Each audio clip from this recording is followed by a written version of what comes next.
Hey guys, welcome to MarcsTV. Today we're working on the basstracker 2 build. As you can see, we got everything gutted and we're starting to frame everything out. We pulled out the old Low Stinger 15 that originally we built 15 years ago, and we're trying to see if we want to make any changes, anything we've learned, kind of how we did the structure, and we're going to be using that to help get measurements and things for this boat. So stay tuned as we continue our build on the basstracker 2. First thing on today's agenda, how not to remove an outboard motor.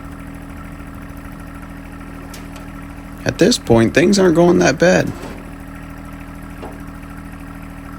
About now, I was thinking, man, we might be learning how to rebuild an outboard motor. No outboard motors were harmed in the filming of this episode. In case removing the outboard motor from the boat was not enough fun and excitement, we decided to not put the boat near where we wanted the outboard motor to end up. So now we have to move it on the stand and makes for some more fun. So stay tuned and watch us struggle as we try to move this thing. In case you can't tell, the tractor doesn't actually lift up high enough to make this possible. So we're having to use the curl of the bucket. I'm having to hold the stand because obviously it's not balanced, and things are just fun and exciting. Again, this is not how I'd recommend removing an outboard motor so you can service your transom. Overall, we were successful in moving the outboard motor, and we got it successfully placed in another random spot around the house. But thankfully, the outboard motor's in one piece, and hopefully we'll have a better method of getting it back on the boat. Now let's head to the shop where we're working on finishing out the framing on the inside of the boat. Just got to the shop. We're working on making these little angle brackets. Yes, it's kind of bent funky, but they're going to sit under here.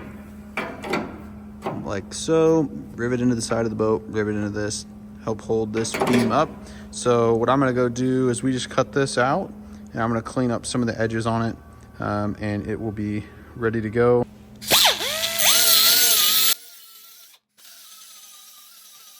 And we'll take our angle bracket, we'll be bumping that up in there.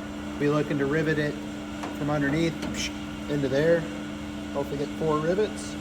And then we'll rivet from the outside with a solid rivet on that. So I'm going to trim this up just a little bit more.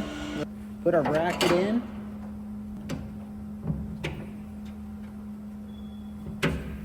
Got that clamped. I'm going to clamp the other side. Then we're going to pull it out and we're going to try to drill that little bracket into there.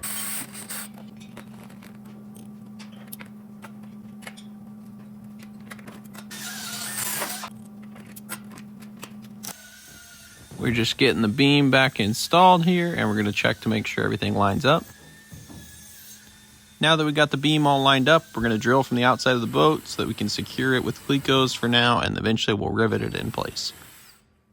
To secure that bracket, so we drilled more holes in the boat because that's always good, always scary, but oh well. And so now what we're going to do is these are 1/8".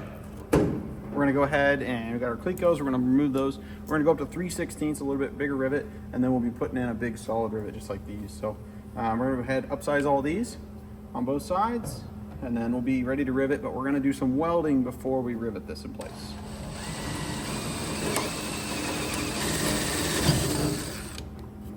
Nice clean hole.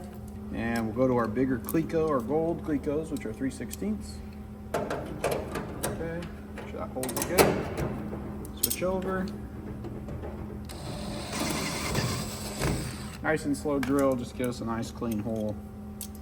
We'll be able to rivet that better. We'll probably also end up deburring all these holes. And now we're going to go ahead and upsize the holes on the other side as well, and that way we will be ready for rivets. Cut this a little bit shorter so we can get it lined up on here. Once we do that, we'll be able to weld it and get the center bars in. So now we pulled back out the laser level and realized that this boat has quite a twist in it, and it's going to be kind of hard to get everything right. So we verified our front line there, and we went ahead and checked that those bars were going to be the right length, cut them out, and welded them back together, and now we're reinstalling that piece.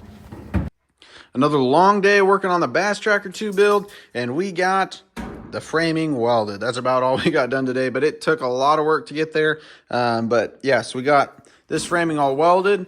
We have it cleco to the side of the boat, so it's ready to rivet in. And then up here, we still got to get the angle brackets mounted, but we'll have this ready the foot feet. I also did spend some time. We cut out this whole section here, so we're gonna have to come up with some sort of strength there and trolling motor and all that fun stuff. But we did that. We took off the outboard, so we ripped that off, put it on a stand outside so we can get into that and work on all that. That still needs welded and whatnot.